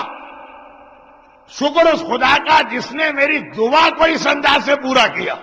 جب امام اٹھے سجدے سے، سارے مجمع نے کہا مولا یہ کون سی دعا کا حوالہ دیا؟ کہا جب میرے بابا کا کٹا سر ابن زیاد کے پاس پہنچا تھا، وہ ملعون ناشتے میں لگا تھا، اور ایک حقارت و ذلت کے انداز میں اس نے کہا رکھ دو ان سروں کو ایک طرف، پہلے مجھے ناشتہ کرنے دو۔ اس وقت میں نے خدا سے دعا مانگی تھی، پروردگار اس ظالم کا کٹا ہوا سر بھی میرے پاس اس وقت آئے کہ جب میں ناشتہ کر رہا ہوں، اور اس انداز سے خدا نے میری دعا قبول کی۔ امام اٹھے، کہا تم لوگ یہ سر بھی دیکھو، ناشتہ بھی کرو، یہ کہہ کے امام اٹھے، اہل حرم کے پاس گئے، کربلا سے لے کے آج تک سیدانیوں نے نئے کپڑے نہیں پہنے، نئے کپڑے کا حکم دیا، بالوں میں تیل نہیں ڈالا، تیل کا حکم دیا، کنگھی نہیں کی، کنگھی کا حکم دیا، چولہا روشن نہیں ہوا تھا، حکم دیا کہ آج اچھے اچھے اور لذیذ کھانے پکائے جائیں، جیسے عید ہے اس طرح سے اس کو مناؤ۔ 9 ربیع الاول باہر آئے، اب باہر آ کے امام وہ سر دیکھتے جا رہے ہیں، شکرن للہ شکرن للہ شکرن للہ کہتے جا رہے ہیں۔ اب وہاں پہ اصل یہ جملہ تھا، کل رات کو یہ واقعہ آپ نے سنا ہے، اس لیے میں 10 منٹ کی تکرار کی آپ سے معافی مانگ رہا ہوں۔ اب یہ جملہ امام کے پاس روزانہ امام کے پاس ناشتے کے اختتام پہ ایک سویٹ ڈش یا ایک ڈیزرٹ لا کے رکھی جاتی تھی امام کی طرف، اور وہ اتنی ٹیسٹی اور مزیدار ہوتی تھی، کس طرح وہ بنائی جاتی ہے اس کا نسخہ یا ریسیپی کسی کو نہیں پتا،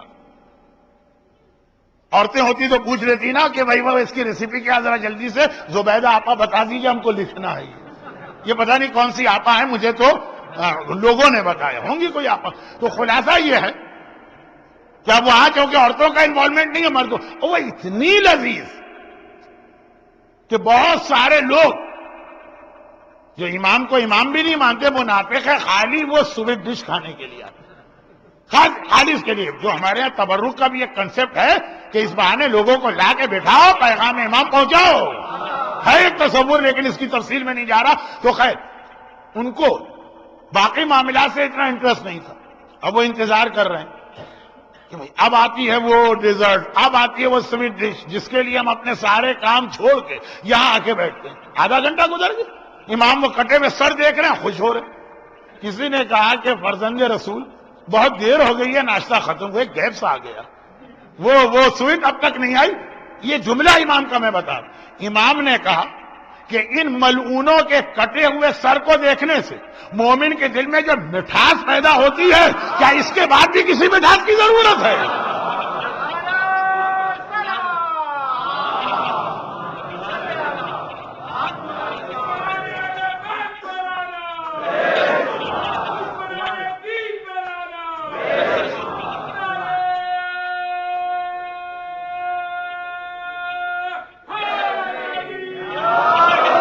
آقا اور مولا کی خوشی کا اندازہ کریں، فرماتے خالی ان ملعونوں کے ملاعین سے کٹا بسر یہ مومن دیکھے گا، اس کا دل اتنا خوش ہوگا، اتنا خوش ہوگا کہ اس کے بعد پھر کسی ڈیزرٹ کی، پھر کسی سویٹ ڈش کی اس کو ضرورت نہیں۔ اتنی خوشی ہونی چاہیے 9 ربیع الاول کو، جو امام نے اپنے اس جملے کے اندر سمو دی۔ یہاں پہ ایک بات میں اور بہت مختصر کہہ دوں، یہ بھی میری ایک پوری مجلس ہے، بلکہ پورا عشرہ ہے، لیکن خیر میں یہاں پہ اپنا ایڈورٹائز کرنے نہیں بیٹھا ہوں، صرف یہ بتا رہا ہوں کہ کتنے جلدی بات سمیٹنا پڑ رہی ہے۔ صرف ایک بات، چیزوں کا مزہ، چیزوں کا مزہ، ہم اور آپ جو ہے نا خالی مادی چیزوں کے مزہ چکھنے کے عادی ہیں۔ بھئی فلاں کھانا بہت مزیدار، فلاں ڈرنک بہت مزیدار، ان میں سے تو بعض ڈرنک کے تو نام لینا بھی ممبر پہ مناسب نہیں۔ مشتاق احمد یوسفی، ہر ایک جانتا ہے اردو کا کتنا بڑا طنز نگار یا مزاح نگار، کہتے ہیں یہ عجیب بات ہے، دنیا میں جتنی مزیدار چیزیں آدھی ڈاکٹروں نے حرام کر دی اور آدھی مولویوں نے حرام کر دی۔ اب یہ اپنا اپنا مزاج ہے، لیکن ہم اور آپ عادی ہیں فقط کھانے کے مزے کے، ڈرنک کے مزے کے، سیر و تفریح کے مزے کے۔ ایک روحانی مزہ بھی ہوتا، اگر وہ ہم کو آ جائے وہ مزہ، تو یاد رکھیے گا کہ پھر وہ کیفیت ہوگی۔ نماز پڑھنے کا بھی ایک مزہ ہوتا ہے، وہ مزہ ہی ہم کو نہیں آتا۔ بعض اوقات بخار کے اندر آدمی کا یہ جو ٹیسٹ بڈ ہے نا، یہ ذائقہ کا احساس نہیں ہوتا۔ اس کو آپ بریانی کھلائیے کہ اسے آپ حلیم کھلائیے کہ انتہائی پھول عورت کے ہاتھ کے پکے ہوئے کھانے کھلائیے، پتہ ہی نہیں چلے گا اس۔ ہمیں جو ہے نا عبادتوں کے حوالے سے آج تک یہ پتہ ہی نہیں چلا۔ نماز خود ایک ایسی مزیدار چیز ہے کہ اگر اس کا مزہ آ گیا تو مومن مصلی سے ہٹنے کو تیار نہیں ہوگا، اس کو دھکے دے کے ہٹانا پڑے گا، بھائی جا کے دوسرے کام بھی کرو۔ قرآن پڑھنے کا ایک مزہ ہوتا۔ 11 فروری 1979، 11 فروری 1979، دیکھیے 11 فروری کو مصر میں ابھی ایک ریولیوشن جیسا نظر آیا۔ ابھی تو ہم کو پتہ نہیں کہ کیا ہوگا، یہ ہے کیا چیز، اس واقعے کی حقیقت کیا، لیکن 79 کا عظیم انقلاب تو یاد ہے نا آپ کو۔ اس کا ایک چھوٹا سا واقعہ سنی، کیونکہ میں ابھی ایئرپورٹ سے لے کے آپ کے سینٹر تک جو آیا تو اگر کہ برف ہٹا دی گئی لیکن جگہ جگہ برف نظر تو آ رہی۔ 79 کے بعد انقلاب ایران، یہ ابھی 2 دن پہلے انقلاب ایران کی 32ویں سالگرہ تھی۔ 11 فروری 1979، 1979، 11 فروری 2011، 32 سال۔ لیکن ایک چھوٹا سا واقعہ، جب یہ انقلاب ایران کامیاب ہوا تو اس وقت ساری دنیا سے لوگ حضرت امام خمینی کو مبارکباد دینے کے لیے ایران آنے لگے۔ وہ کوئی مسئلہ شیعہ سنی مسلمان قاتل کا بھی نہیں تھا، ہر طرف سے لوگ آ رہے۔ تیونس میڈیٹیرین کا ایک ایسا علاقہ کہ جہاں شیعت کبھی پہنچی ہی نہیں۔ وہ آغا تجانی کے دین آئی واز گائیڈڈ میں پڑھ لیجیے، وہ تیونس کے عالم تھے، شیعہ بنے تو وہاں کیا ہنگامہ ہو گیا۔ تیونس کے 70-75 سال کے شیخ الحدیث، شیخ الحدیث وہ عالم جس نے ساری زندگی حدیث رسول پڑھنے اور پڑھانے میں گزاری. وہ بھی آئے ڈیلیگیشن کے ساتھ، اور اس وقت کوئی انقلاب کے بعد کوئی کانفرنس ہو رہی تھی، قم میں ان کو ٹھہرایا گیا، قم کے ہوٹل میں. فروری کا مہینہ ایران میں برف کا مہینہ ہوتا، انتہائی شدید برف باری ہوتی. تیونس میڈیٹیرین میں ہے، میڈیٹیرین میں کبھی برف نہیں پڑے گی. چنانچہ وہ اب ہوٹل سے باہر نکلے، اس دن بہت زیادہ برف باری ہوئی. ہوٹل سے نکلے، لابی سے سامنے کار، پارکنگ میں کار کھڑی، بلکہ کار آگے تک لے آئی گئی، لیکن چند قدم تو چلنا.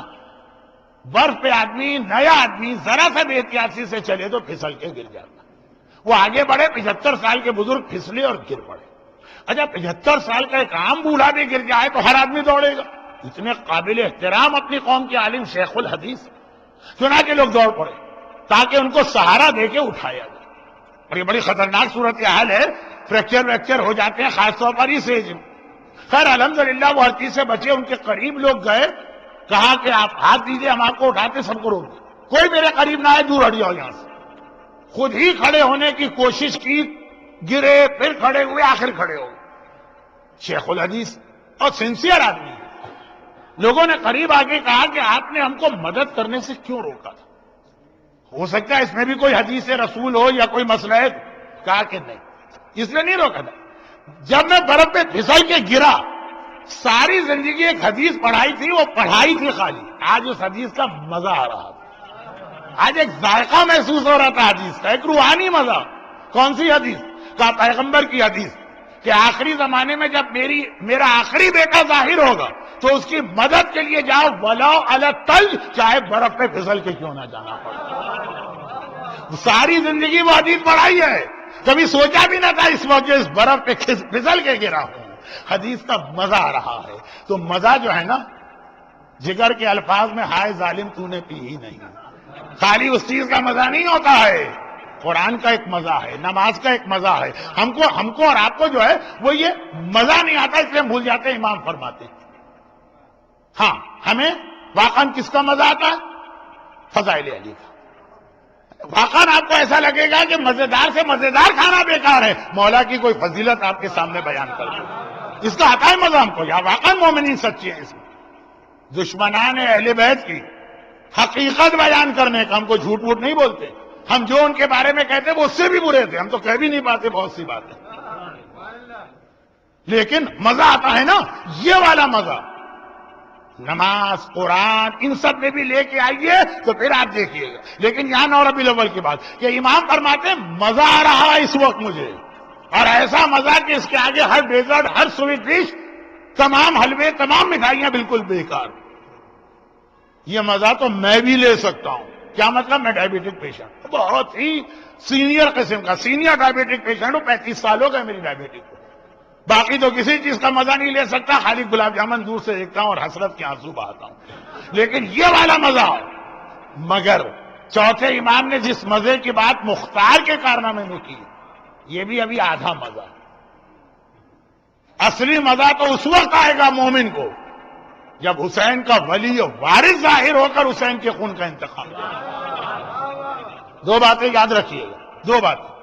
پہلی بات، مختار نے جو جہاد کیا یہ معصوم کی طرف سے نہیں ہے، یہ ایک مومن کی انفرادی ذمہ داری.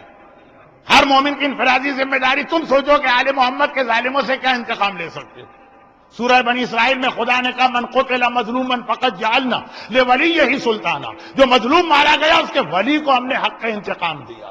تو ولی تو ابھی آیا نہیں نا، جب ولی آئے گا تب اصلی انتقام تو تب لیا جائے گا. یہ تو فقط ایک مومن نے اپنی انفرادی ذمہ داری پوری کی ہے. یہی وجہ کہ زیارت وارثہ میں آج بھی ہم کہتے ہیں، مختار کے بعد بھی ہم کہتے ہیں السلام علیکہ یا سار اللہ.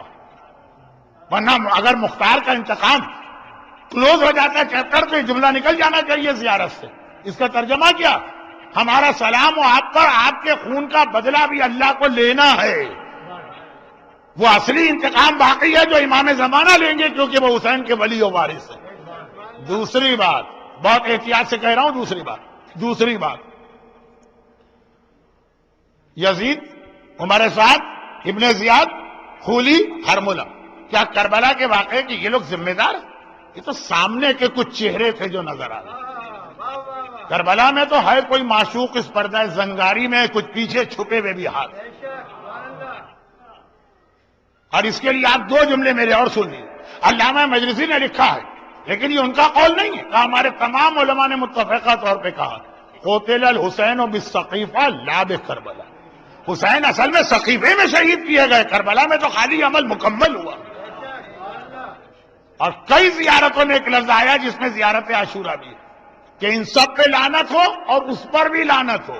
الممکنین لہم والممہدین لہم، ان پر بھی لعنت ہو جنہوں نے معاویہ اور یزید کو ملک شام کا اقتدار دے کے اتنا طاقتور بنایا کہ وہ اہل بیت کے خلاف جنگ کریں.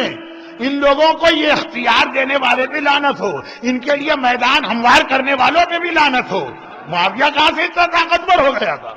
کسی نے اس کو 40 سال شام کے صوبے کا گورنر بنا کے رکھا. ہیں کچھ اور لوگ بڑے وی آئی پی قسم کے. اب وی آئی پی میں کتنے ہیں لیٹر ہیں آپ گنتے رہیے گا. تو مسئلہ یہ ہے کہ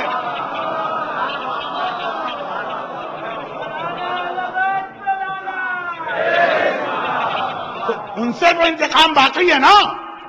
وہ انتقام مختار لے ہی نہیں سکتے ہیں. مختار تو ان سے انتقام لیں گے جو اس وقت زندہ. یزید بھی مختار سے پہلے واصل جہنم ہوا تھا. مختار یزید کو نہیں سے انتقام نہیں لے پائے.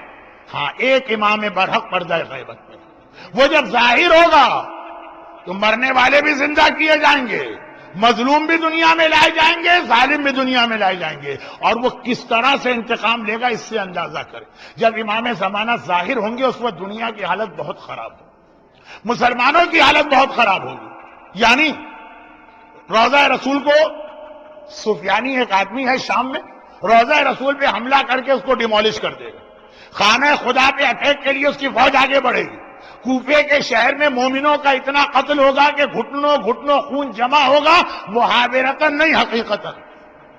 اور اس وقت امام آئیں گے کعبے کو بچانے، مومنین کو تحفظ دینے، سفیانی کو ختم کرنے.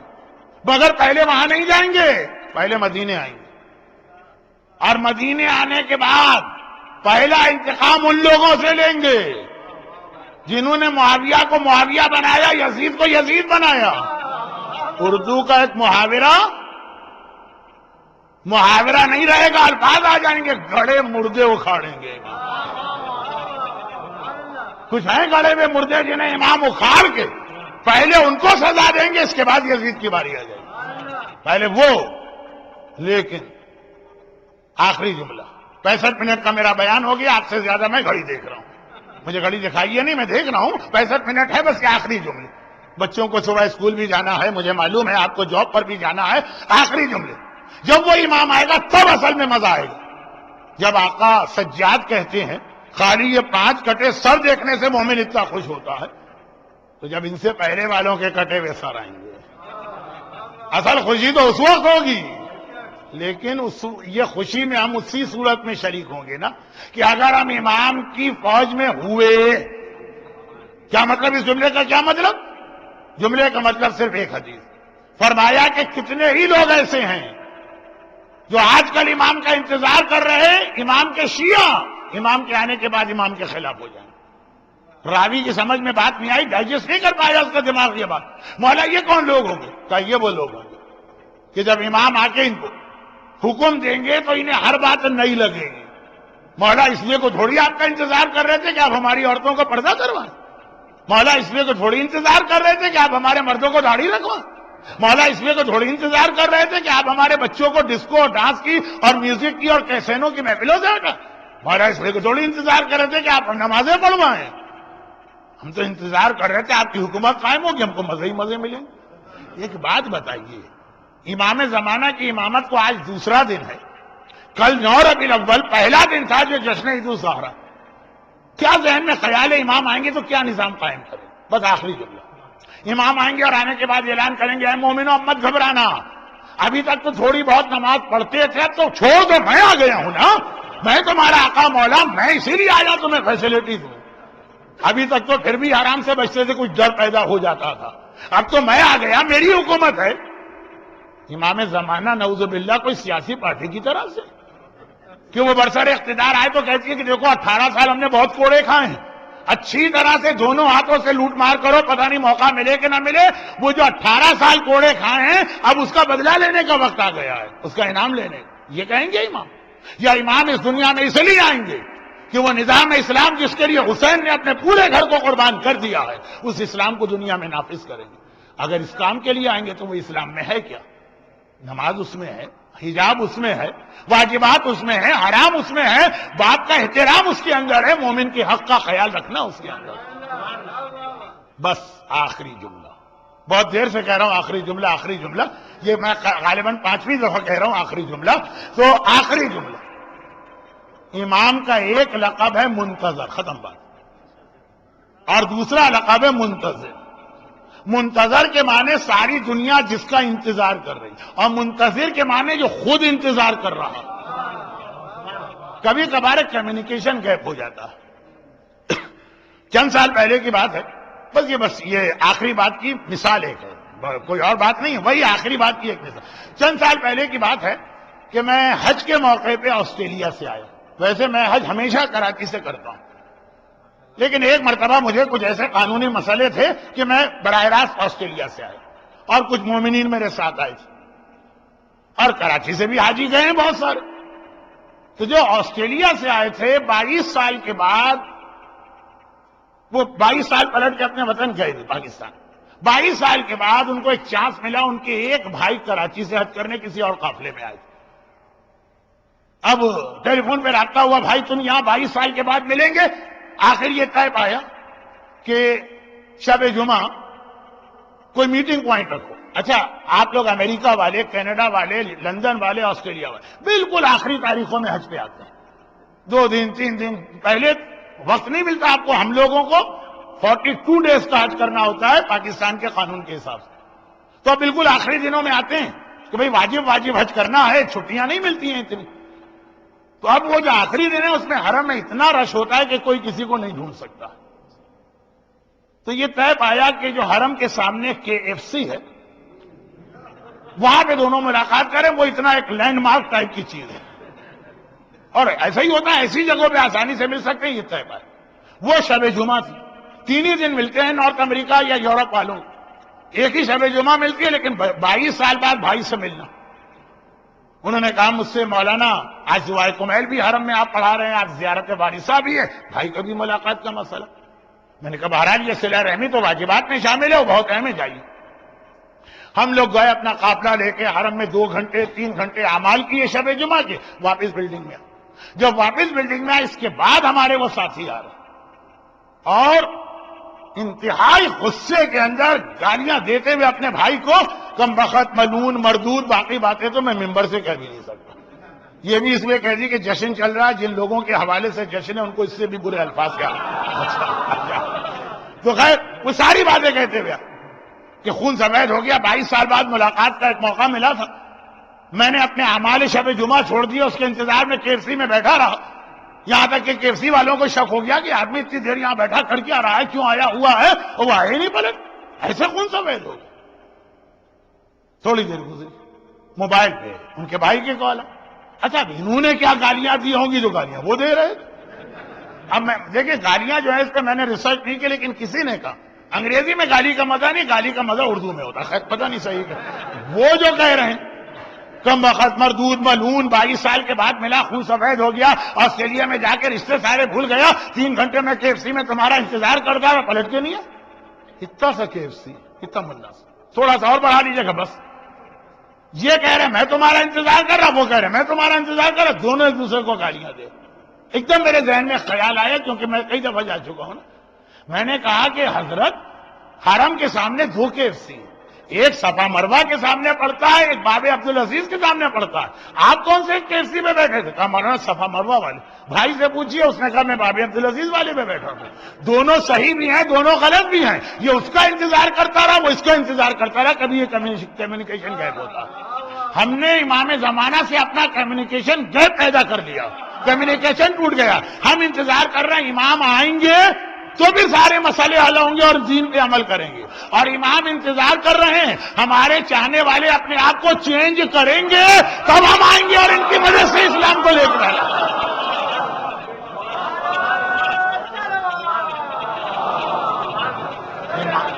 تمام منتظر ہیں، منتظر ہے، انتظار کر رہے ہیں. ہمارے چاہنے والے اپنے آپ کو بدلیں گے اور پھر ہمیں بلائیں گے تو پھر ان کی مدد سے ہم اپنا جہاد کریں گے. تو ہم ان کا انتظار کر رہے ہیں، وہ ہمارا انتظار کر رہے ہیں. اب یہاں پہ برابری کا رشتہ تو ہے نہیں جیسے دو بھائیوں کا برابری کا تھا. امام کا انتظار برحق ہے، ہم دھوکہ کھائے بیٹھے ہیں کہ کچھ نہیں کرنا، بس ایسے ہی زندگی گزارتے رہو اور امام آ کے مسئلہ حل کریں گے. نہیں، یہی غلطی کوفے والوں نے کی تھی. دیکھیں پورا ایام ازا کا خلاصہ کہ امام کو بلایا تو مگر کوئی تیاری نہیں کی تو نتیجہ کیا نکلا؟ ابن زیاد جب آیا تھا نا کوفے والے سمجھے امام آ گئے. ابن زیاد چہرے پہ نقاب ڈال کے آیا تھا. عرب میں ڈیزرٹ میں ٹریولنگ میں چہرے پہ نقاب ڈالا جاتا. کوفے والے سمجھ رہے تھے کہ ہم نے اتنے خط لکھے آقا حسین کو، یہ حسین آ گئے. جال حسین جال حسین جا سیدنا آواز لگ گئی، سب لوگ گھروں سے نکل آئے. اللہ اللہ امام کو بلا رہے ہو اور اتنا بھی نہیں پتا کہ امامت کو پہچانو گے کیسے؟ ابن زیاد کو امام سمجھ بیٹھے ہو.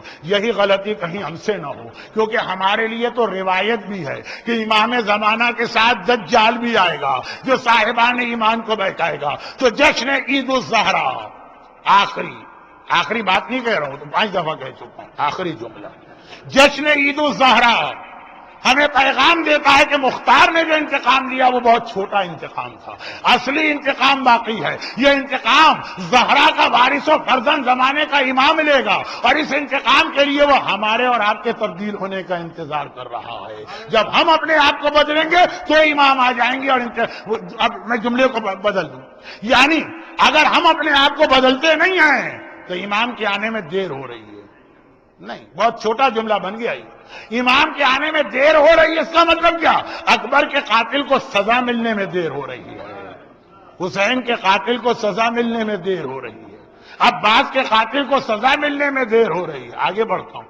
زہرا کے بدن پہ کوڑے مارنے والے کو سزا ملنے میں دیر ہو رہی ہے، محسن کو شہید کرنے والے کو سزا ملنے میں دیر ہو رہی ہے، فاطمہ زہرا کے گھر کا دروازہ جلانے والے کو سزا ملنے میں دیر ہو رہی ہے. صاحبان ایمان، مومن ہر گناہ کر سکتا ہے، شمر کی سزا کو نہیں ٹلوا سکتا ہے. مومن سے یہ گناہ ممکن نہیں. مومن ہر گناہ کر سکتا ہے، قاتل علی اکبر کی سزا میں تاخیر نہیں کروا سکتا ہے. مومن ہر گناہ کر سکتا ہے، زہرا کی پسلیاں توڑنے والے کی سزا میں تاخیر نہیں کر سکتا. تو جشن عید الزہرا کا پیغام یہ ہے، بدلے اپنے آپ کو، بدلے اپنے گھروں کو، بدلے اپنے بچوں کو تاکہ امام جلدی آئیں، صحیح معنوں میں انتقام لیا جائے. پھر ہم اور آپ مل کے امام زمانہ کے ساتھ جشن عید زہرا منائیں. مزہ تو اسی جشن میں ہے نا جو امام کے ساتھ منایا جائے. ایک چیز میں نے یہاں سن لی کہ سنڈے اسکول بہت اچھا چلتا اور بچوں کو لوگ بھجوا بھی بڑے شوق سے رہیں اور انتظام کرنے والے واقعا خلوص سے انتظام کریں، خالی خانہ پوری نہیں ہے. کہ ادارہ جعفریہ میری لینڈ میں بھی ایک سنڈے اسکول ہے. یہ بھی امام زمانہ کے لیے آپ کی طرف سے ایک پیغام ہے. بس ذرا سا آگے بڑھ کر بچوں کے ساتھ عورتوں پہ ہی توجہ دیجیے، یعنی ان کی تبدیلی پر، اور اس کے ساتھ اپنے آپ کو بدلنے میں بھی توجہ دیجیے. اور پھر امام آ گئے، اور آ گئے تو ہم ایسا جشن منائیں گے، ایسا جشن منائیں گے کہ جبرائیل نے بھی نہیں دیکھا ہوگا کہ اتنی خوشی بھی کوئی منا سکتا ہے. امام زمانہ کا آنا اور ظالموں سے انتقام لینا. لیکن ہم بہت کمزور اس دنیا میں ہیں، امام ہی سے مدد مانگ رہے ہیں. اے میرے زمانے کے امام، اے حجت خدا، اے وارث مشکل کشا علی، صاحبان ایمان کو وہ حوصلہ اور طاقت عطا کیجئے جس سے وہ اس کفرستان کے 21ویں صدی کے ماحول میں اس مشن کو پورا کر سکے جو آپ کا مشن ہے. پروردگارہ تجھے واسطہ اس جشن عید زہرا کا، جس طرح تو نے فاطمہ زہرا کے دل کی ٹھنڈک کا انتظام کیا، آل محمد کا انتقام تھوڑا سا صحیح آج لیا گیا. ان صاحبان ایمان کو ان کے آنسوؤں کے طفیل دنیا اور آخرت کی ہر مصیبت و پریشانی سے محفوظ فرما، ان کی ساری حاجتیں پوری فرما. غم حسین کے سوا ہمیں کوئی غم عطا نہ فرما مگر غم حسین. مرتے دم تک قبر میں بھی، قیامت میں بھی، جنت میں بھی ہمیں عزادار حسین اور ماتمی بنا کے داخل فرما. پروردگارہ ہمارے تمام مرحومین کی بھی مغفرت فرما، اور جب امام زمانہ ظاہر ہوں تو ہمیں امام کی فوج کا سپاہی بننے کی توفیق عطا فرما. اور خدا بندہ جب ظاہروں کا کیا مطلب، اپنی آخری حجت وارث معصومین کے ظہور میں تعجیل فرما.